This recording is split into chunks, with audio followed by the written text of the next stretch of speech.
my government has not agreed to any missile testing. They are the focus of evil in the modern world. I welcome you all to the nation's capital in this historic National Taxation Summit. You've really induced a depression, haven't you? Then you've gone, you're a banana republic. The ban on uranium exports to France has failed to serve its original purpose. Order!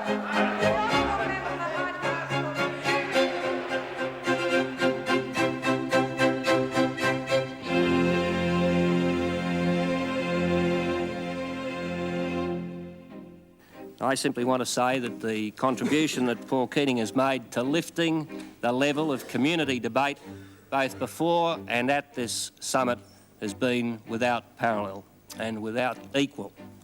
And I want to say personally that in the process that we've gone through from the beginning of this exercise and up to and through the summit itself, that no Prime Minister could have asked for better, closer, more effective cooperation than I have enjoyed with Paul Keating. Thank you, Paul. By 1985, Bob Hawke and Paul Keating had forged an immensely powerful relationship. But behind the scenes, it was a different story. Hawke's prime ministership had been weakened by family tragedy, and Keating was scathing of his leadership. From the end of 1984 through to really, early 1988, it was a period when the cabinet made the orders of the day, made the pace, and not Bob, and where the rest of us had to provide the leadership.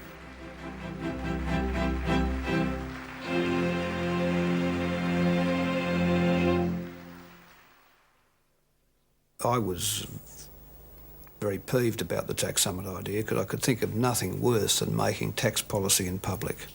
Nothing worse. It was the antithesis of political efficiency.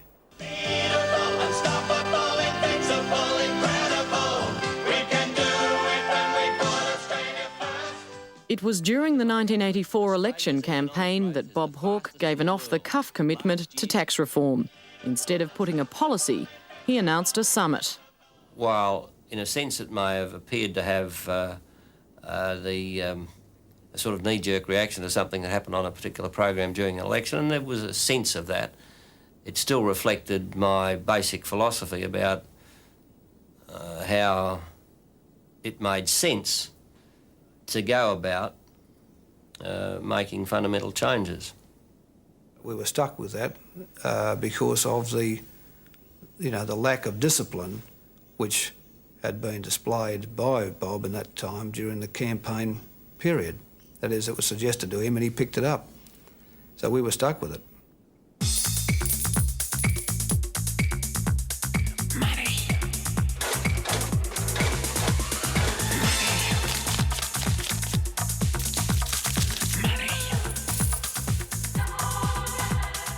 For years, Australia's tax system had been a disgrace.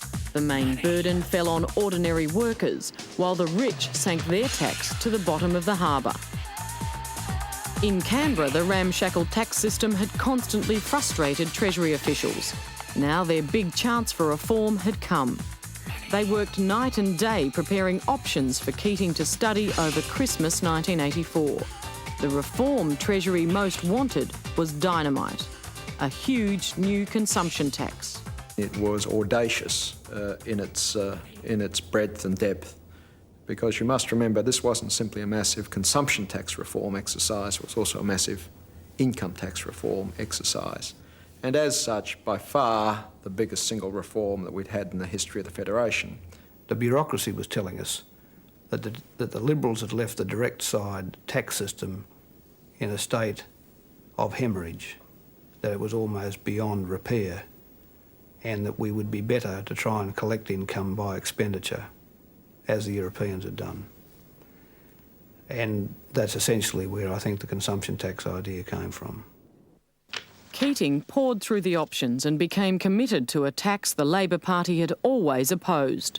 Paul is a passionate proselytiser, and sometimes I think that passion has led him into self-delusion. His strength is that he is such a brilliant advocate. His weakness is that his powerful convictions can lead him into error. He profoundly believed in the goods and services tax, the consumption tax. He was almost obsessed by it, to an extent that worried a lot of people around him.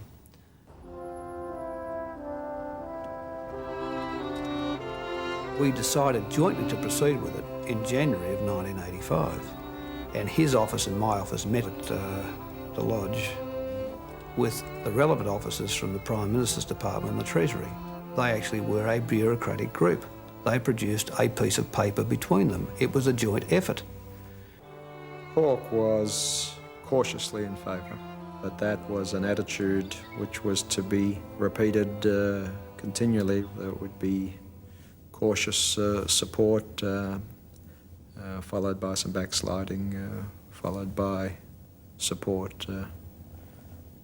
But initially, we came away from that meeting at the Lodge feeling that Hawke was going to support this package. What was worth doing was testing it. I mean, I was not prepared to take the view that some of my advisors and a whole lot of other people were saying, kill it. There was enough in the proposal to warrant detailed examination. Keating and Treasury officials bunkered down in a little-used training room on the ground floor of Treasury, refining the grand plan for tax reform. It was a race against time. The summit was set for early July 1985. People virtually lived there, people slept there, people worked through the night there, people brought their children in and put them under the desk there. It was, in my 20 years or so of a Treasury career, the most massive bureaucratic effort that I've ever seen.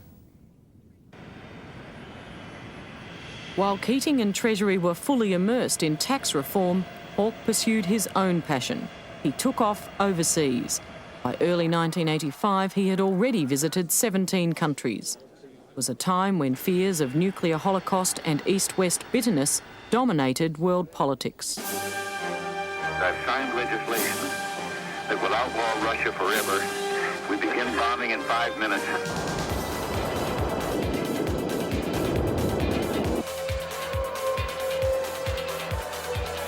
Experts now believe that fully 1/3 of the Soviet Union's Theater nuclear missiles are deployed in the Soviet Far East. Such a strong military capability has far-reaching implications.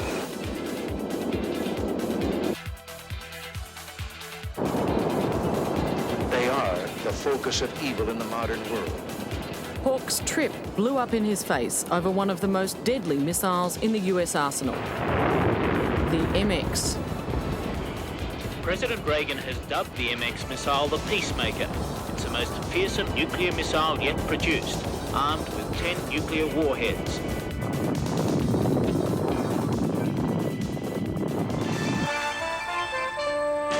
We begin with Mr. Hawke and a wave of opinion right across the country, which is opposed to his government's decision to involve Australia in America's MX nuclear missile program. It was put to me that it would be very difficult and very significantly more expensive to undertake the testing of the MX without the capacity for American aircraft to have access to our airfields for the purpose of monitoring splashdown. When the story broke in February 1985, Hawke had just touched down in Europe. The Prime Minister found himself swamped by a crisis at home. We got to Brussels, and of course time there was taken up in very large measure by calls back to Australia and to Tokyo, where Richardson was.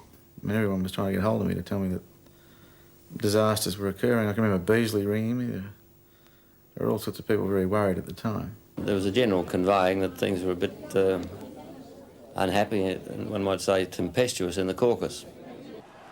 From Tokyo, right-wing numbers man Graham Richardson delivered the message very clearly: back off. I don't think it was a matter of debate. To try and win in the caucus on the MX would have been just about impossible. I mean, you might have done it, but I doubt it. And in any event, it's a hell of a risk over nothing. Also, if it wasn't worth the fight, why have it? So I just said, well, I think you got on the wrong tram, you better get off it. Paul Keating took time out from tax reform to give the opposite advice. So I said to him, look, you haven't asked me for my view, but I'm ringing to tell you he was in Belgium or somewhere.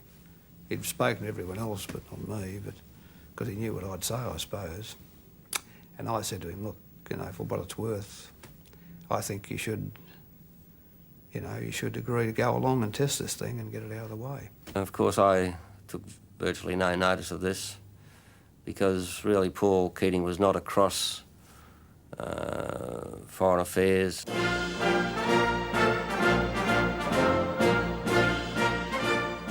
Hawke went on to Washington dreading international humiliation. He had to ask the Americans to release him from his undertaking. What Hawke had going for him was an extremely close relationship with the Americans. I guess I first got working with him when I was vice president, and he was not a protocol man. I think he didn't kind of make me feel, hey, you're not a chief of state, therefore you get less time. It was the other way around. He was very friendly. I remember his coming to our house and actually singing, had a couple of beers with me, and had a few other people around there, and we were all singing Waltzing Matilda and me off key, and his rendition was not much better. I liked him. I think he liked me. We had known each other back in the days when I was president of the Bechtel companies. We did engineering and construction work in Australia, still do. It was obviously for me a very significant advantage when I became Prime Minister to have as a personal friend the United States Secretary of State. Mr Hawke had his problems when he arrived for talks with Secretary of State George Shultz, cooperate with the testing of the MX missile and be damned by his own party, or refuse and face criticism for letting down a major ally. But during 3 hours of discussions, a compromise was reached. That there are a variety of ways to monitor an MX test, and that the monitoring effort need not involve the provision of Australian support. The decision has been made by the U.S. to conduct the MS tests without the use of Australian support arrangements. You had a situation where George Shultz was in a position where his friend Bob Hawke was in obvious political difficulty and embarrassment, and I was indebted to my friend George Shultz for the constructive and helpful way in which he, with me, handled that issue. It wasn't the easiest position that either of us have ever been in. What annoyed me a little bit in Washington was to be told there that, in fact, with very little difficulty, the monitoring of the splashdown could be done by their ships. I don't know whether it was misleading. There has never, to my knowledge, been any thought of misleading Australia. That would not be an intelligent thing for the United States to do, because you can't really get away with it, and it's not desirable between friends and allies, as we have been for so long. And in the end, as I say, I had to deal with the problem as it existed. And I had a total commitment to the alliance relationship, to the maintenance of the joint facilities, and I wasn't going to create additional difficulties by questioning whether there had been some deliberate misleading. And he pulled off what, in the circumstances, can only be described as a miracle. To actually, without doing any substantial damage to our standing in relationship with the United States, he got George Shultz, against all the advice that George Shultz was receiving, to let us off the hook. We didn't want to create a problem, and we didn't want to risk for that testing, which was important, but it shouldn't become the baby that went down with the dirty dishwater. I mean, the joint facilities were far more important.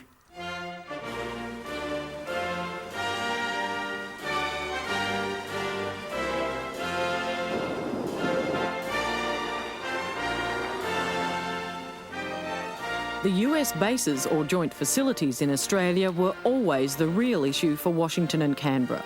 The fear was the furor over MX would be used to force the closure of the bases, permanently damaging the Australia-US alliance.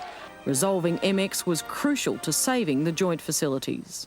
Now, I think it was very important because what that did was to allow us time to work through the alliance issues with people in the Labor Party and with a very important public out there that had been over the years disenchanted with features of the alliance, and that ultimately let us convince them that the joint facilities served absolutely critical, important international purposes and that they should be sustained. Now, I don't think it would have been possible to do that in the context of having to really batten hatches down on MX. After all the drama, and the threats and so on, when I came back to Australia from the trip and went before the caucus and explained what had happened, we got something which was really quite remarkable, a unanimous resolution which contained support for the alliance and the joint facilities. And I regarded that as very significant. One of the things that did happen after 1983 was that the Hawke government moved both domestic policy and foreign policy to the right, if you like. It, in a sense, captured the middle ground domestically, but certainly, Mr. Hawke put great store by the relationship, by maintaining the alliance relationship with the United States. When you're dealing from common ground, it's not too hard. It's not too hard. It got complicated back in the Vietnam War days, but so I think there were some divisions that were a little tougher back then, but not anymore. Bob Hawke had pulled off the big prize of cementing the Australia-US alliance by calming anti-US sentiment inside the Labor Party. The Treasurer and the media, however, had decided that the MX crisis had undermined Hawke. I was filling in at that time, in terms of some authority in the place, the void which Bob had created during this down period. So I kept pressing on to continue to make the government look like a government that had policies and was pushing the things through. And I thought doing him a favour, because the government looked like it was really in charge of things and doing things, and it was. What Paul Keating was doing was driving his tax cart, as he described his campaign for tax reform, into the middle of vast community opposition, particularly from the Labor Party. A consumption tax was not acceptable to the ordinary members of the party. For my part, I must say that I found the notion of a tax on bread, on meat, fruit and vegetables, milk and so on, totally unacceptable. It was a complete anathema to everything that I understood that the Labor Party had stood for. Keating was in desperate need of Hawke's support. He was forever upstairs arm-twisting the Prime Minister about the merits of Option C, as the consumption tax package was known. Hawke's staff were telling their boss to drop it. I was one of the chief villains in the piece, from Paul's perspective. There were meetings where I simply cautioned and said, look, for goodness sake, if you check this and that out.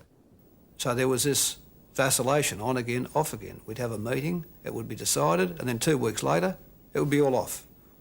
And then we'd have another meeting, it'd be all on. Another meeting, it'd be all off. And this went on, it was like a tennis match. You know, you could watch the ball going back and forwards over the net, and it probably happened 6 or 8 times.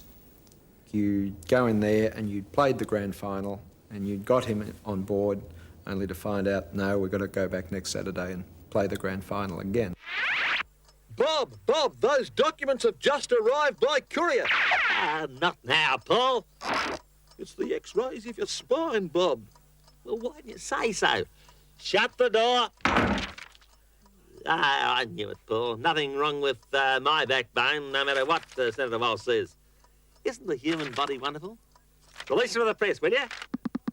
Take these back to the museum and tell them their dinosaur ought to go into politics. At the time that Option C was being discussed in 1985, the derogatory term about Hawke as old jellyback first appeared. It's been widely attributed to me. And I don't particularly mind it being attributed to me, but I didn't invent it.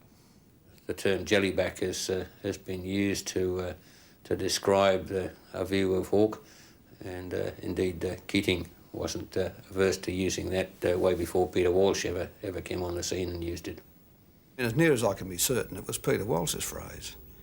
But it was the mood. The important thing was it was the mood of that ERC group. It was their view that Bob was shifting as the issues had come along. But it's not an expression which I had used ever in any other context. It was never my sort of expression. It was one of the others. But anyway, it didn't matter. I mean,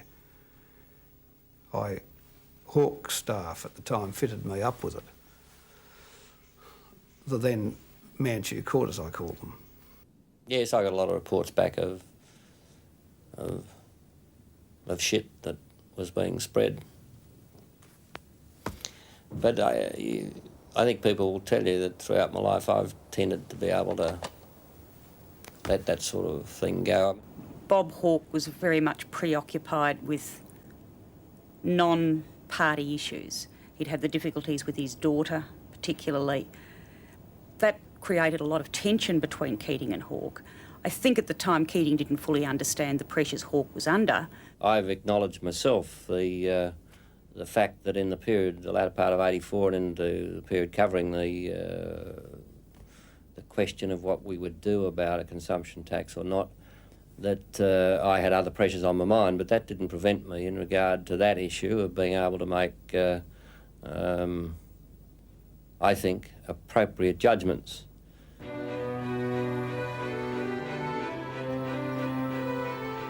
By May 1985, Canberra was bleak and dismal. Winter was looming, and with it the Tax Summit. Hawke, Keating and their advisers had been locked away, grappling with tax reform. Now it was Cabinet's turn to confront Keating's Option C. For 2.5 days, ministers were held prisoner while Paul Keating hammered them. It was a meeting in which he charmed and cajoled and harassed and bullied his way through the assembled ranks. It was a classic example of Paul at his persuasive best. He used rationality, he used his intellect, he used his charm, he used his humour, he used his anger, he used his theatrics, he used his spleen, he used his withering language. All of them turn and turn about. And it was the most remarkable performance I've ever seen in my years inside a cabinet room. It was a gruelling meeting, not only because of the 2.5 days that meeting lasted, but because of the complexity of the material, the density of it, the requirement for intense concentration on figures and graphs and formulas and highly technical material that a number of the ministers would not deal with in a day-to-day sense and found extraordinarily difficult. I mean, you needed interpretation a lot of the time. I was across the detail of this, as I've been across a few other things. I was across all the theoretical basis of these tax changes, and I was across all the technical aspects. Hawke's role was unclear, really. He chaired the meeting, but it was hard to get a feeling as to where Hawke wanted to end up. As far as tax reform went, it was clear where he wanted to end up politically, and that was with a consensus package. But the consensus package probably wasn't going to contain a lot of major tax reform in it. So I suppose Hawke's role really was the political management of it. Keating was the technical tax reform expert. You've got to blend all those considerations into your thinking and say, now, what is the right thing? What's the best thing in terms of the country? What's the best things in terms of the interests of the government? And if you've locked yourself in early in the stage to saying this is, what it must be, then you're a bloody idiot. And that I ain't. For me, the breakthrough, I think, came about 1 a.m. on the Monday morning when Gareth Evans threw down his papers, took off his glasses and said, I've listened to this argument for 2 days and I've been waiting for the hole to be punched in it, and none of you have been able to punch a hole in it. Keating had won. Option C was now government policy. It was genuine euphoria. This was a huge national debate on a reform that had eluded governments, successive governments, for decades. And now we seemed on the precipice of achieving it. We then spent a month literally on election campaign, much more intensely than we had been at the 1984 election campaign, going around the country with a plane load of journalists. It was almost like Keating was the Prime Minister. I remember at the time Rod Cameron was taking research and he would come back with numbers saying about 10% of people agreed and 90% didn't. We would sort of sit around and we'd have these sessions up in the cabinet room upstairs where Rod would come and report, and he'd be thumbing through this research, which was pretty disastrous. Well, I think the results were fairly unequivocal, and these were publicised or they were disseminated within the top echelons of the party fairly widely. I think if Labor needed any convincing that it should adopt a basically anti-consumption tax position, then it got that message pretty forcefully in 1985. I mean, in the end, it was just an impossible task. You couldn't, in 1 month, convince people from complete scratch that a concept like this was worthwhile doing. Ladies and gentlemen, it is with sincere pleasure that I welcome you all to the nation's capital to take part in this historic National Taxation Summit conference.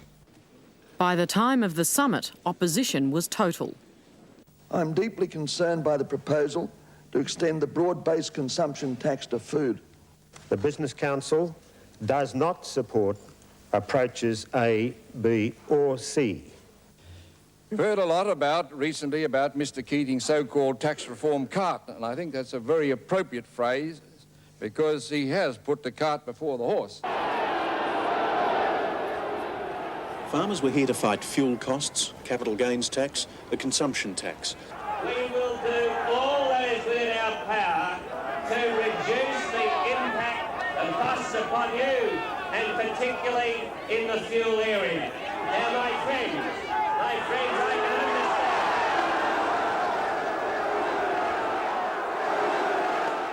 By day 3 of the summit, Bob Hawke was unnerved, jolted into action. The Prime Minister decided to dump option C and Keating with it. Simon and I were staying at the International Hotel, along with the other members of the executive. Bob, on his way back from someplace, I think it was the Sports Institute, stopped in and saw us. We said to Bob, "Where's Paul? What's happening?" And Bob said, he'll be talking to him later, but he just wanted to know what our position was. I said, well, you know what our position is, that we can't accept option C. I was home probably about 10 o'clock, sitting down to a meal, when I got a call from a journalist from the Sydney Morning Herald, John Short, who said Jeff Walsh, the Prime Minister's press secretary, is briefing the gallery that a deal has been done, that the broad-based consumption tax has been jettisoned, and he's done a deal for a modest extension of the existing indirect tax base. I told Short he had to be misinformed, that if there was any such deal, the Treasurer would have been sure to have heard of it, and I left him just 45 minutes earlier, and I simply couldn't believe it. But it was true. By the next morning, option C was dead. I want to allay any suspicions that the Treasurer has resigned. He's just running late.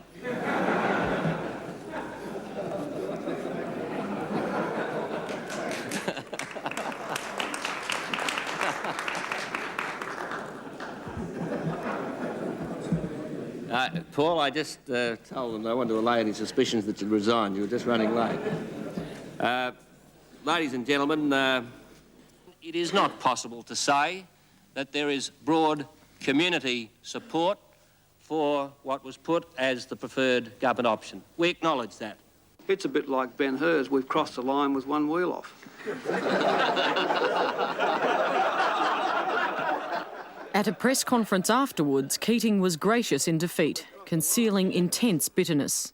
No Treasurer, the best intentions in the world, can get a reform proposal like this through a cabinet in this country without the support of the Prime Minister.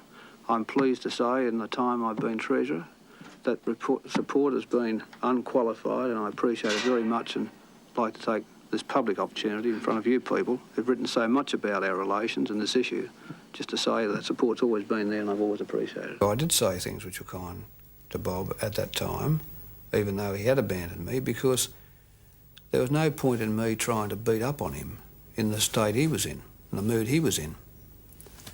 So I had to make the best of it. I mean, my job then was to keep the government together, to keep the show on the road, to look for the next practical opportunity to get changes through. When I exercised the judgment that not only I had the right to, but the responsibility to exercise as Prime Minister, he was terribly upset about it, and he said some harsh things. I mean, he's given to invective and lashing out. On the following week, I had to go in and interrupt a meeting that was in the Prime Minister's office, which I didn't know what it was about. I wasn't part of it. And Paul turned on me and turned around to Hawke and said, if you had any fucking guts, you'd sack this bastard, da-da-da-dum, right? And you're gutless, and was that sort of stuff. Keating got on with the job nevertheless. On September 19, he unveiled a series of massive changes to the tax system, representing one of the biggest reforms in a decade of Labor. They included the fringe benefits tax, cutting business entertainment rorts, a capital gains tax, dividend imputation, and a cut in the top income tax rate from 60 to 49%. Keating was triumphant and angry, believing Hawke had put obstacles in his way, especially on the weekend the ministry met to endorse the final tax changes. Bob started the day by some gratuitous attacks upon the proposals, and then left to fly to Papua New Guinea for some celebration, some national celebration there, and I had to get the package through without his support over the ensuing 2 days.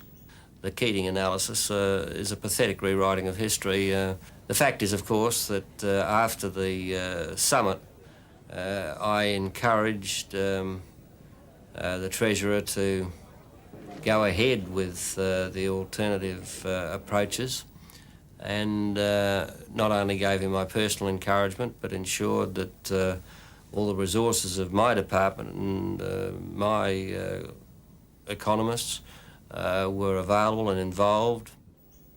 That was the first time that Bob and that was the first one I put back in the memory. The first one I really didn't forgive him for. And I am proud indeed to be the leader of a team with such... Keating by now was contemptuous of Hawke's leadership, believing his consensus style concealed a fear of reform. I mean, I always thought a leader's job was to nourish the forces, make the big judgments, strike out with the big directions and follow them through. Bob's a far more discursive, till the soil, find out what's growing, see who wants to do this sort of thing. What you've got to understand is about the whole approach to running a government that I've had. I mean, with all my ministers, and particularly as I see them develop in their capacity and a sense of authority, well, then that's what I want to see. I mean, say, go for your life. Now, obviously, Keating grew in knowledge and confidence in the job, and it was appropriate that he'd be allowed to go ahead and do it, just as I did with other ministers. He was surrounded, fortunately, by, I think, an extremely dedicated and pretty talented group of ministers who all had, I think, pretty clear ideas about what they wanted to do, and he was able to manage that process, I think, very well, and to pretty good effect in terms of both policy outcomes and in terms of the standing of the government in the community.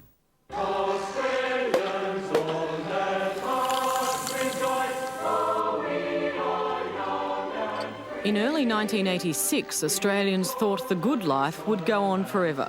The lucky country was a national catchphrase that epitomised how we saw ourselves. But an economic crisis was coming that would destroy national complacency and force a new view of Australia.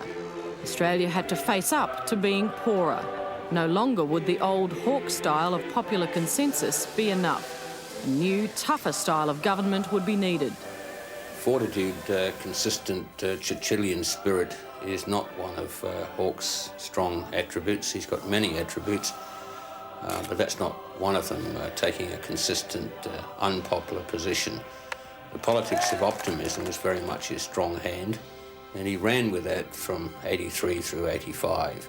In 1986, with the terms of trade crisis, we hit the rocks, and that called for a very different style of government.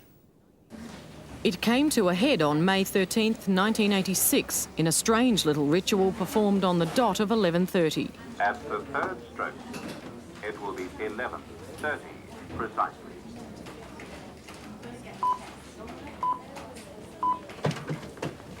The Bureau of Statistics figures on trade for the month before would slash through national complacency.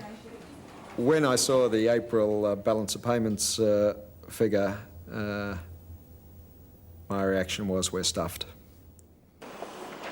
The April current account figures caught everybody by surprise, not least the government. Just when it thought the balance was about to improve, it took a nosedive. The deficit for April reached $1,476 million, a rise of $434 million in a month. The terms of trade problem that we became so aware of in the earlier part of 86 had in fact begun in 1985. Now, with the benefit of hindsight, if we'd been able to avoid a tax summit and get tax reform off the agenda earlier, then possibly we would have picked up that development earlier and taken remedial action earlier. First, the economy and the dollar. No matter how you interpret yesterday's figures on Australia's balance of trade, it's bad news for the federal government. Something had to be done, and quickly. The day after the figure was released, Paul Keating had a breakfast commitment in the electorate of Labor backbencher Neil O'Keefe. If Australians had been shocked the day before, they had experienced nothing yet. When the car pulled up, I went out to meet him on the steps, and there was some local press there taking photos. And as we were coming up the steps, Paul said to me, look, I'm going to have to change the script for the day a bit. I know there are some things you want me to talk about and explain. I'll do that, but I'm going to have to broaden the context a bit. And I said, oh, that's okay. They're keen to learn, keen to hear. She'll be fine. And little did I know what was going to unfold. This place, I'm sure it's quite a nice function centre, but it had all the dark stained timber. It had the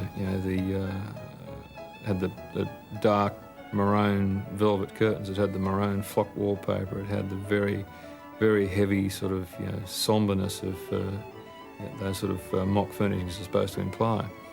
And in amongst this is all these business people hoeing into their breakfast while Paul was making a speech. A phone was found for Keating to speak to Sydney radio personality John Laws about the crisis Australia was facing. There was only one phone he could use. People in power prefer John Laws. We must let Australians know, truthfully, honestly, earnestly, just what sort of an international hole Australia is in. There's Paul having a conversation with Laws of immense national significance while there's trays of sort of croissants and coffee and orange juice and whatever else they were serving, wafting a couple of feet to the right of us. Incredibly distracting. There was this flapping kitchen door. There were these smells coming up from the kitchen. There were people yelling in the kitchen. There was just a general sense of noise and chaos around. So I'm standing in this kitchen, and there was a woman there. It was quite amusing, really. She was irate. She had all the dishes to wash, and she was bundling them up and looking at me daggers while I'm on the telephone, standing doing this interview with Laws. But I did it, and I felt I sort of had to complete it because she was obviously so put out about the fact I was in a way. Once you slow the growth under 3%, unemployment starts to rise again. And then, of course, you've really induced a depression, haven't you? Then you're gone. You know, then you're a banana republic. I, of course, was in Canberra. Paul was in Melbourne. The interview on Laws was broadcast in Sydney, so I didn't hear it. But very shortly thereafter, journalists began to ring me and say that the Treasurer had said that Australia might become a banana republic. And I said, oh, no, I don't think that the Treasurer would have said that. The Prime Minister, travelling in Asia, was also shocked by Keating's candour. Hawke's staff, always aware of Keating's ambition to run the country, thought he was taking too much control. Our advice was essentially, to get onto Paul and to get him to pull his head in. He didn't act on that. He acted to find out what was happening, but he didn't do anything definitive. Well, from the point of view of an ambassador, it was a nightmare. The press was buzzing only with concerns about events at home. There were impromptu press conferences, messages coming from all over the place. The Prime Minister having to respond to questions and comments at the same time as he had a tightly structured, busy program of deep discussions with the main leaders of the most populous country in the world. Back home, Keating, ignoring Hawke, pushed the issue harder. He took it upon himself to change government policy. Striking out for a deal that would keep wages down, he unilaterally announced a meeting. Effectively a mini-summit to be attended by all governments, employers and unions. It will take place within the next couple of weeks. It's coming out loud and clear. At least 3 gallery chiefs were in the process of rescheduling their activities and getting on the first plane out of China back to Australia on the basis that's where it was all happening. And that's where the political issues were, and that's where it was happening, and that's where the leadership struggle was. And that Hawke was almost irrelevant and was behaving in a way that was almost irrelevant. I hope it doesn't behave like a koala. So essentially, I put it to him in the harshest terms possible that Paul had been sitting underneath for the last year, pointing upwards and saying that silly so-and-so thinks he runs the fucking country when it's run from this office. And I said, you've done nothing about it, and now it's got to this, and you've got at least 3 gallery heads in the process of booking to go back. And if that happens, you can forget it, you're stuffed. And you've just got to do something about it. Finally, Hawke was stung into action. He briefed journalists, unprecedented for him, and ordered Acting Prime Minister Lionel Bowen to take control. Lionel had not been involved that much with economic policy, but he was put in charge of the processes, and I was to be sort of put back in my place until his return, where he could take the processes up. Because his staff had insisted that he was the Prime Minister, unless he looked like he was the Prime Minister and behaved like the Prime Minister, he wouldn't remain the Prime Minister.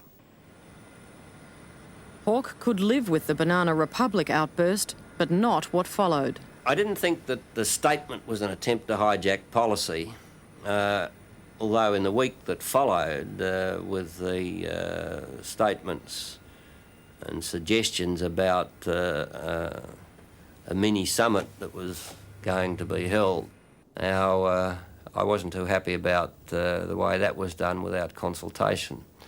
And I made it clear at the time that I wasn't too pleased about that and took steps quite quickly from overseas, to bring that back under prime ministerial control. It wasn't designed to be. I mean, I was prepared to say what I thought about all this, but it wasn't designed to be shattering to the government. I mean, as it turned out, it was, but it was to just sort of say baldly where, I mean, it was not to be a secret. I'd said it in Parliament, that Australia's terms of trade had fallen, that the price the world was now giving us for our commodities was much less than before, and that we couldn't pay our way without substantial remedial change. The particular political lesson I think Paul drew from all this, not that he hadn't necessarily learned it earlier, but was that it was he who was driving the government to the tough but necessary economic outcomes and having to bring the Prime Minister with him.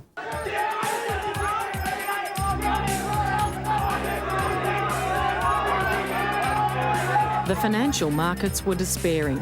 Month after month of bad trade figures sapped their confidence in the country's future. On July 28, 1986, in a frenzy of disapproval, they drove the dollar through the floor. It started that particular day at, I think, about 63 cents. And there had been a widely shared perception for some time that if it fell below 60, this would be a psychological barrier from which it could go into a free fall. Paul Keating was sitting opposite me with his little portable Reuters screen, which every minute or so, if you pressed the right button, would give you the most recent US Australian dollar exchange rate from Sydney. He announced that it had gone below 62, below 61, below the psychological barrier of 60, and it kept on going. It bottomed at 57 that day, and only then because of pretty heavy intervention by the Reserve Bank. I was closer to despair than I'd ever been in politics, because I thought we had been a good government, certainly by Australian standards we'd been a good government, and yet we've been hit with this, and we didn't really deserve it, and how the hell were we ever going to get out of it? This was one of those cataclysmic type situations which governments don't normally get faced with, where the Governor of the Central Bank is on the phone to the Treasurer, and I think the Prime Minister on that occasion too, because I think they were called out of ERC to take this call, and the Governor said, "I don't know what to do."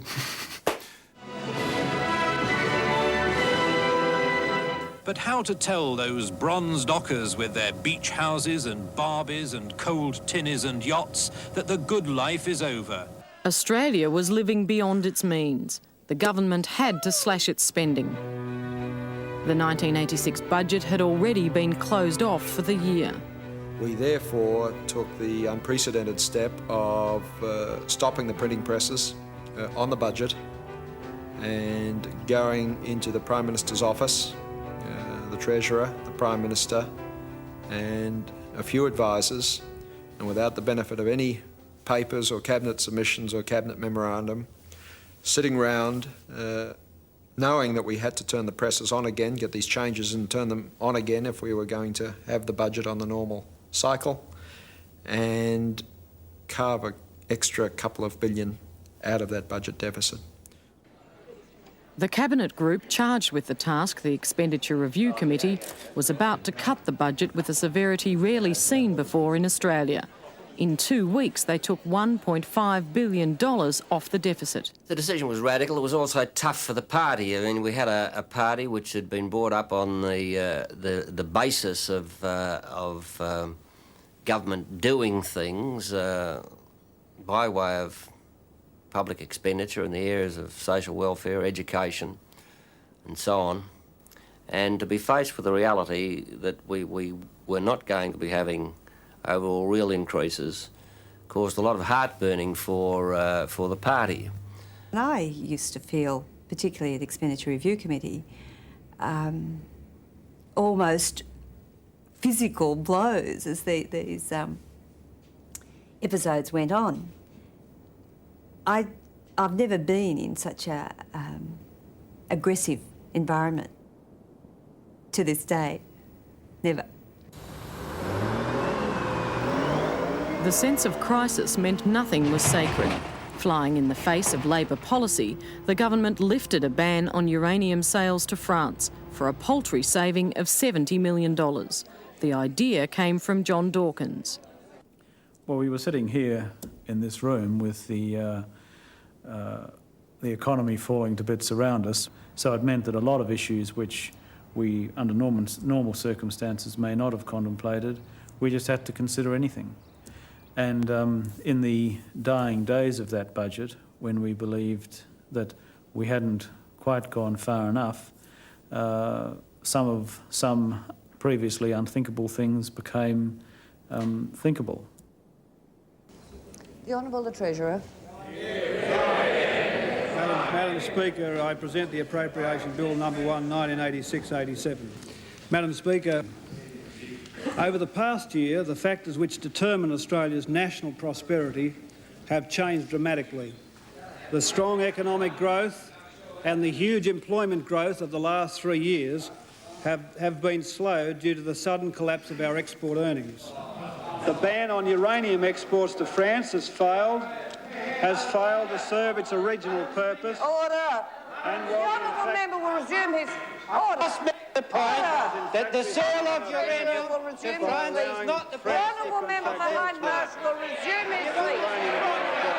Sit down. Sit down. Well, the federal government didn't have to wait long for reaction to its decision to lift a 3-year ban on uranium sales to France. As the Treasurer, as you heard, was outlining the decision in Parliament, 3 Labor backbenchers stormed out of the House. I think that was probably one of the worst decisions the government took. And I suppose at the end of whatever period we have in government, that might go down as one of the silliest. It was just really dumb. What the government did was crazy stuff.